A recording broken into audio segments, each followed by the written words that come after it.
This is the IBJ Podcast for the week of December 30th, 2019, brought to you by the law firm Krieg Devault. I'm Mason King. Welcome back to the podcast, everybody. As I promised in last week's installment, we are going to tempt fate this week and attempt to review the biggest business news stories of 2019. And I say tempt fate because given the incredible pace at which blockbuster news broke this year, it would be foolish to assume that 2019 is finished with us yet. It's a good thing that we now have the unlimited real estate of the internet for reporting purposes because there was barely enough newsprint to hold all of the year's big stories. And one of the things that really distinguished this year's most significant developments was that, I think with maybe one or two big exceptions, they represented new chapters for major central Indiana institutions. We've only begun to feel the impact of these events, and we're going to be talking about these well into the next decade. So let's get cracking on the review. I am joined in the studio by two of the most distinguished journalists in the state. Oh, wow. Yes. Lesley Weidenbener covered the Indiana legislature for, I'm saying 20-some. What was it? 20-some years. 20-some years. Before becoming IBJ's managing editor in 2015. And on my right, we have Anthony Schoettle, who came on board at IBJ in the mid-1990s and covered sports, tourism, and the media before recently taking over the technology beat. Welcome back, sir. Thank you. All right, let's dig into the year's top stories and explain why we're going to be talking about these well into the future. And one of the things that struck me about our list is that I genuinely cannot decide which is the top story. Here's the one that really, I think, kind of hit us sideways because it was kind of unexpected. Well, it was very unexpected. People have written stories about how unexpected it was.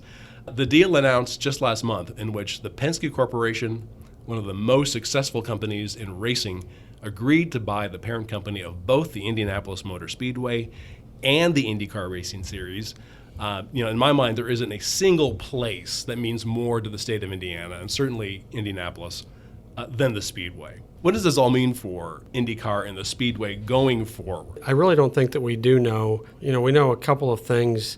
Roger Penske is a longtime figure in motorsports, and he loves the sport dearly, and he's 82 years old. We don't know how Roger's heirs feel about the sport and their dedication to it. I mean, if you look at the price tag on the deal of about $300 million, that is as startling as the sale itself. Now, consider for just a minute that the city is putting $360 million into Bankers Life Fieldhouse. It's just renovating the fieldhouse. So, let that sink in for a moment.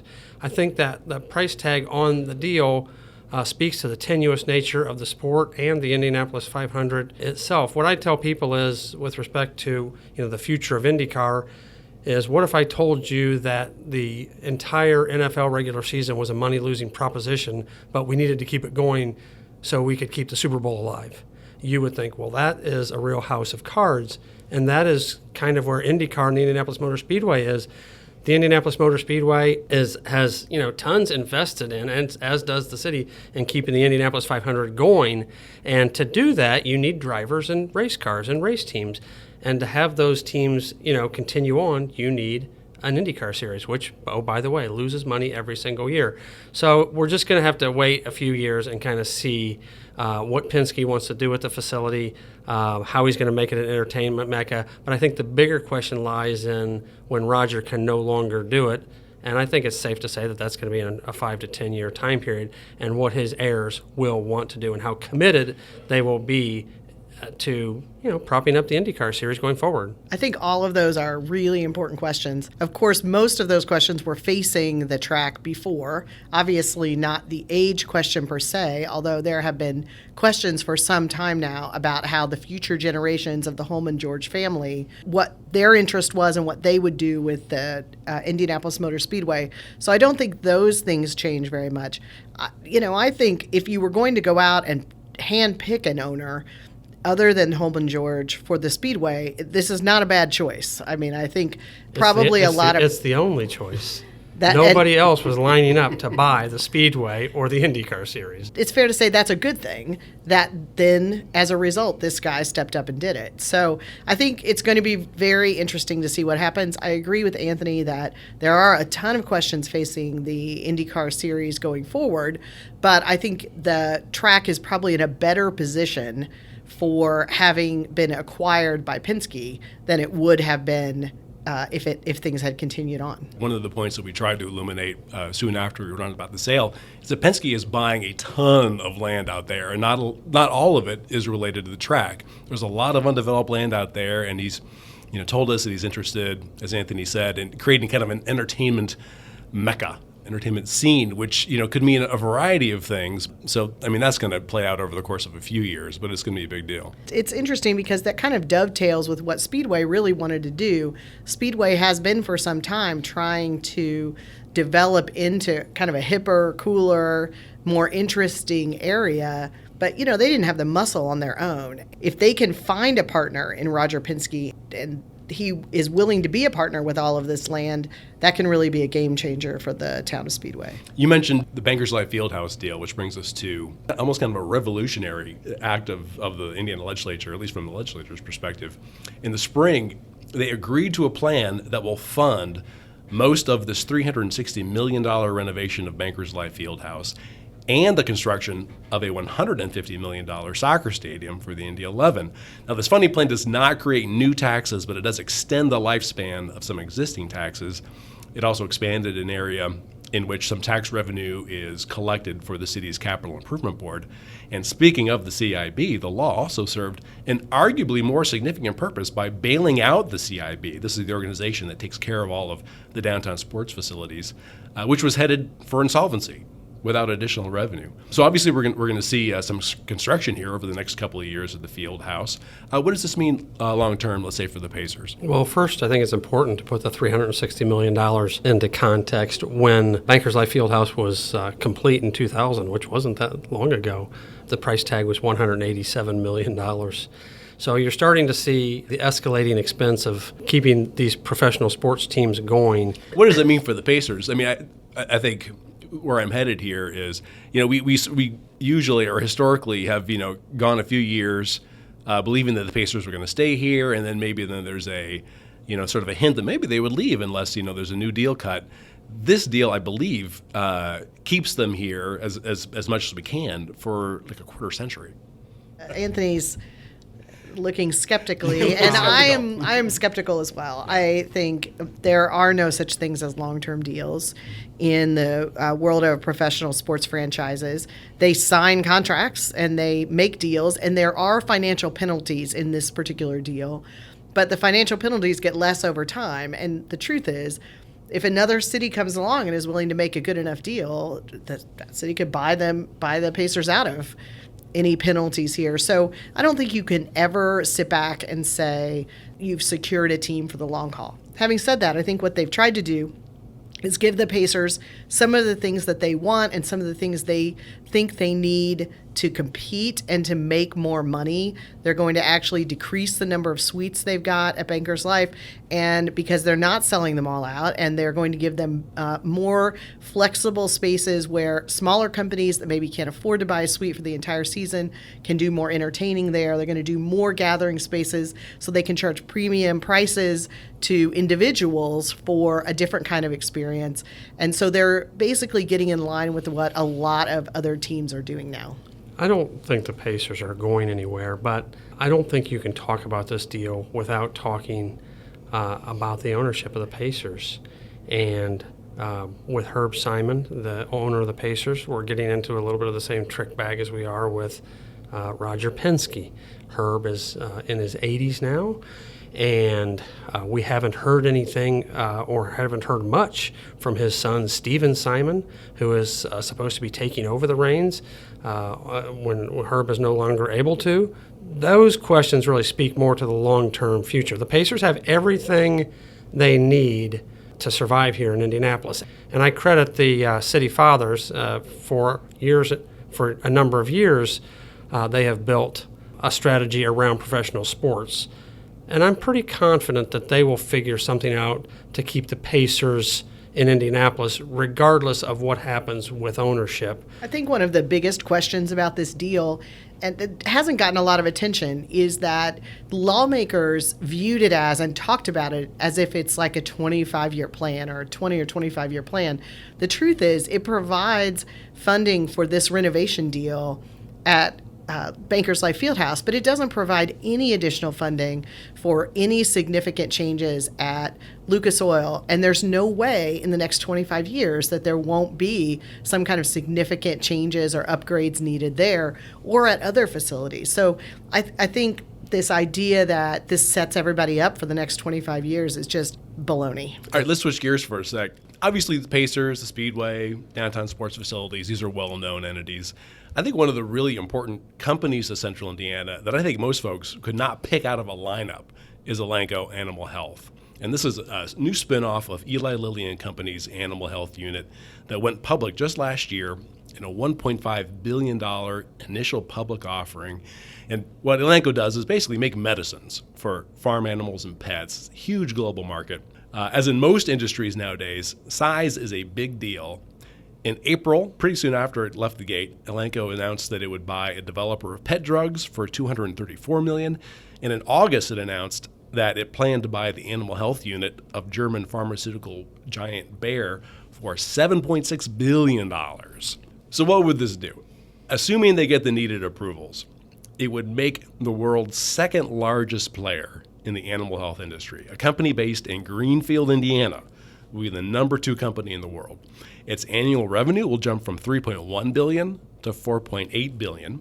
It also helps diversify Elanco's product base and its marketing tools with a greater emphasis on online channels. But there are a couple of things we need to look out for. One, analysts say that this $7.6 billion purchase is a little pricey, a little rich, and that Elanco might be biting off more than it can chew. And second, we know that Elanco will be able to cut as much as $300 million in annual costs from the combined firm, and we don't know how that is going to affect operations in Greenfield. This is a situation where Elanco is either getting bought or buying.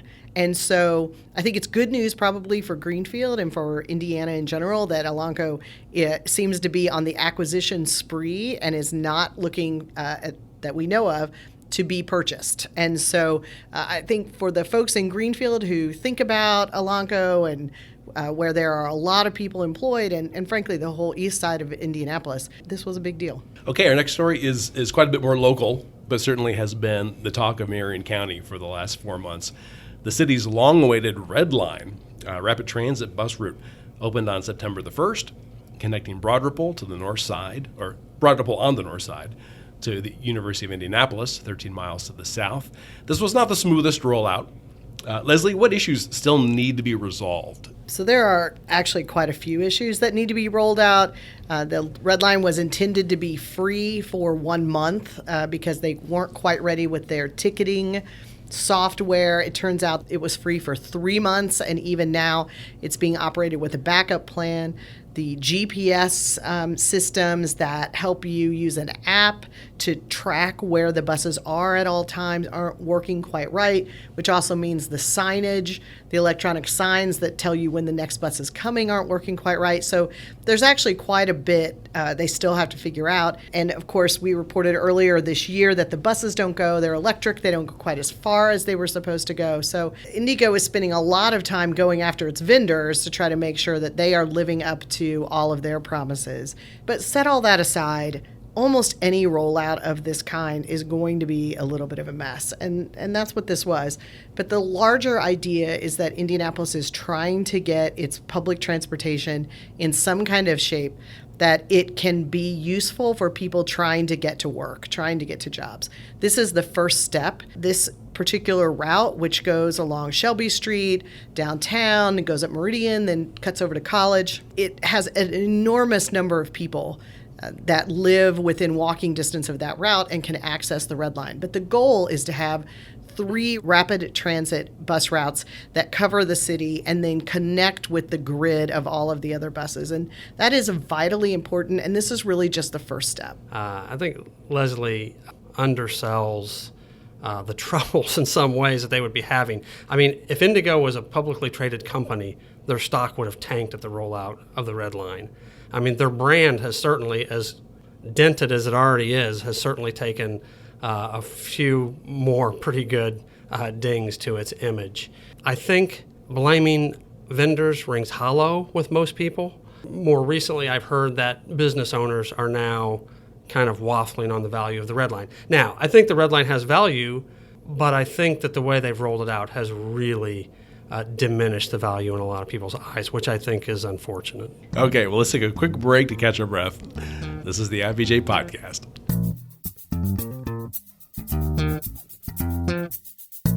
The IBJ Podcast is brought to you by Krieg Devault, a trusted and dynamic law firm representing a wide variety of local, regional, and national clients. Committed to each other and to every client, Krieg Devault prides itself on integrity, professionalism, respect, and excellence. Financial institutions, global manufacturers, national healthcare providers, and successful organizations of all sizes and market focus rely on Krieg Devault to create innovative and successful business solutions. Connect today at www.kriegdevault.com.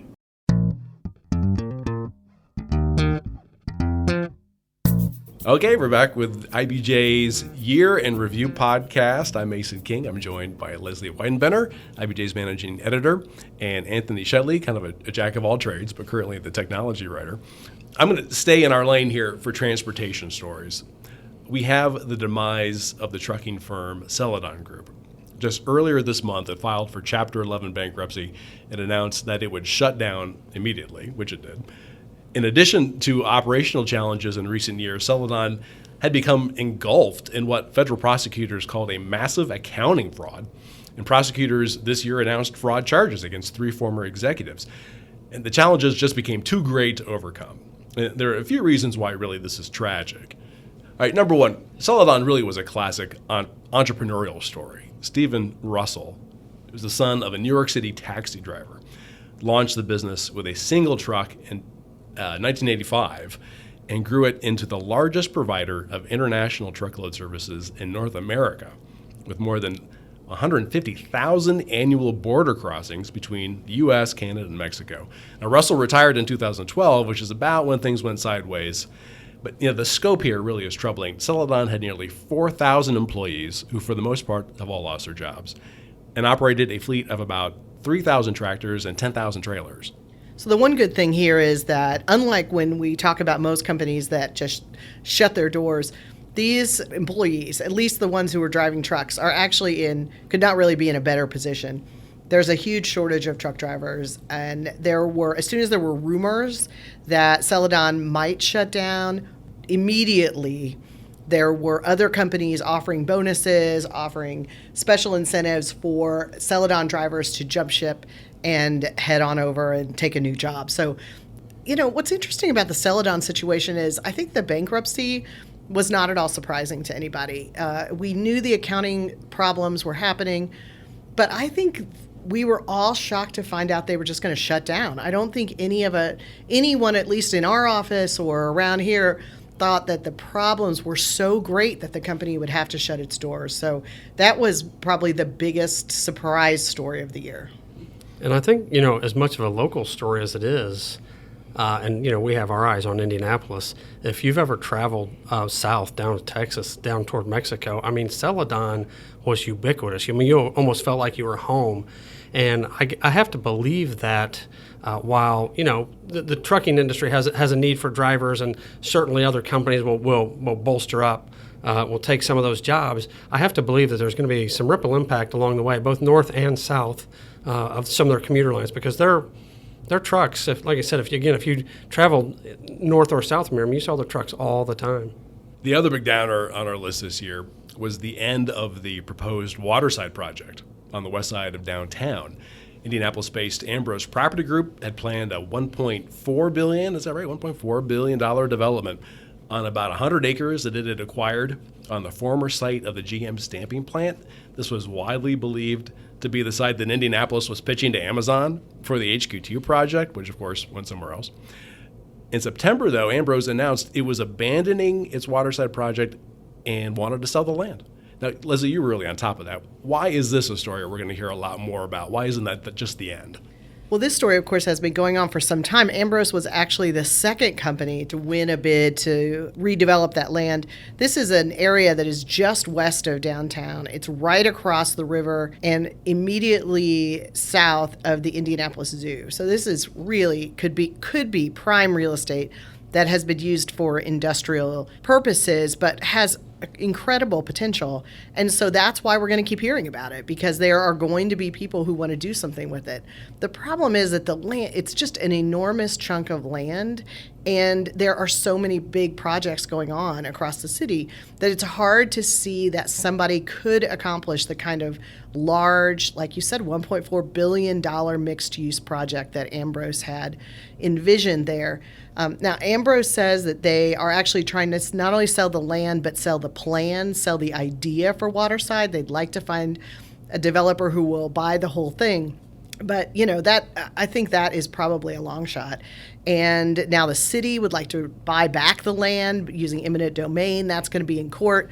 I mean, one reason we're going to talk about it for a long time is because this thing's going to play out in court probably over several years. If one story were to win the biggest fiasco of the year award, I think it might be this story. And there are no shortage of people asking or wondering how the city, and I know this is a complicated deal because it involved a trust, but how the city or someone could not have had stipulations on the buyer. The fact that the buyer has bought the land for $3 million, has sold a parcel of the land for $3 million, and now is trying to sell the rest for a lot more than that, it just doesn't look good. And I just think there are so many questions. And when the city starts talking about eminent domain, there's a very specific use for eminent domain. And it's not clear to me that eminent domain is the proper way to go, or it would even be legally viable way to recoup the land. Let's shift to a company that hopefully is in no danger of leaving Indianapolis, though we talk a lot about it. I think maybe just superstition. Eli Lilly and Company. It's the corporate straw that stirs Indianapolis's drink. And we've talked a lot in recent years about how Lilly has been working to beef up its pipeline of pharmaceuticals. And in January, it announced it was buying Loxo, I hope I'm pronouncing that right, Loxo Oncology, a startup that targets genomically defined cancers for $8 billion in cash. Now, this was Lilly's biggest takeover ever. It gives Lilly access to potentially game-changing cancer drugs, and this is just part of Lilly's overall strategy for oncology, which it hopes will be a huge driver of sales growth. Some previous attempts to develop blockbuster drugs in this sector really didn't pan out as planned. So there's a lot riding on this. This is exactly what we were talking about with Elanco. You either have to be in the acquisition mode and you have to be growing, or you have to be looking for someone to buy you up. And so again, I think Indianapolis is fortunate that it appears Lilly is on the track of trying to buy companies and develop its own pipeline rather than looking to be purchased. So that is good news for Indianapolis. Well, let me bring in Anthony here on our last story, which is about the Indianapolis-based NCAA, the gatekeeper of college sports.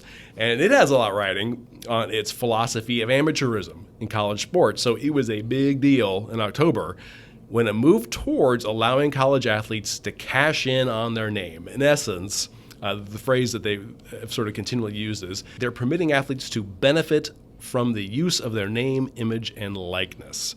This came just weeks after California passed a law in the same vein that kind of forced the NCAA's hand. Now, Anthony, refresh our memories. What really was at stake here? The NCAA finally made their move at the point of a bayonet after California makes the bold move of allowing players to benefit from their name, image, and likeness, which basically means they can sign autographs and sell them. They can sell their image and likeness. They can do ads and so forth. The thing that I thought was most intriguing really was like you're able to have your own YouTube channel. Yes. Because at least for a while, that's somewhat like it could be just an unlimited revenue resource for somebody who develops enough followers. And so a lot of this has come out of, the internet era, right? Many of these options were not available. But the fact is, many people thought that it was ludicrous that college athletes couldn't do camps and benefit from camps or sell merchandise with their signature on them. So this has been a long time coming, and the NCAA has been dug in on this issue. Really dug in. And the skeptics among us would say they are trying to protect their own financial fiefdom. And, again, along comes California, and they just hammered this thing. They didn't wait. The NCAA was begging and pleading with them not to make this move until they could, their own, board of governors could do something, and they did not relent. And then you had the lawmaker from Ohio, Anthony Gonzalez. Some people may remember he was a wide receiver for Ohio State and later a wide receiver for the Indianapolis Colts. And he wanted to do something on the federal level, and North Carolina wanted to do something, and Florida wanted to do something. And, so the NCAA finally was put back on their heels and forced to do this.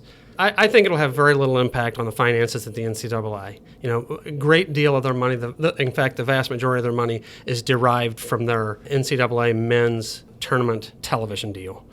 And this won't impact that. If we go back a couple of decades, we really had a very similar debate with Olympic athletes.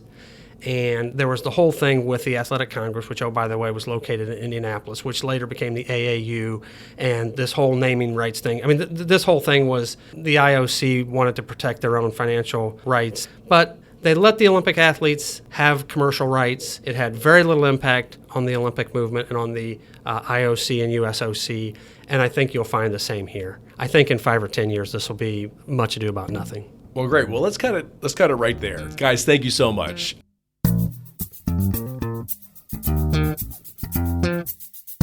My thanks again to Lesley and Anthony. Of course, as I alluded to earlier in the podcast, this year was packed with big stories, many more than we're able to discuss here. But you can read an authoritative recounting of 2019 in the latest IBJ Book of Lists, which itself is an invaluable resource for everything related to business in Central Indiana. And this year, we also have a full year in review package. If you're an IBJ print subscriber, you probably have already received it in the mail. If you'd like to purchase a copy, just go to ibj.com and look for lists in the top navigation bar. Click there and you'll see an option for the Book of Lists. And as always, if you want full and unfettered access to all of IBJ's award-winning business content, just click the subscribe button. Hey, thanks again for making time for the IBJ Podcast, which is edited by Lesley Weidenbener. Hey, 2019 was our first full year of doing the podcast, and I would like to thank everyone who came along for the ride. It is a lot of fun to do. And if you enjoy it, we encourage you to send a link to your friends. We'll be back next week.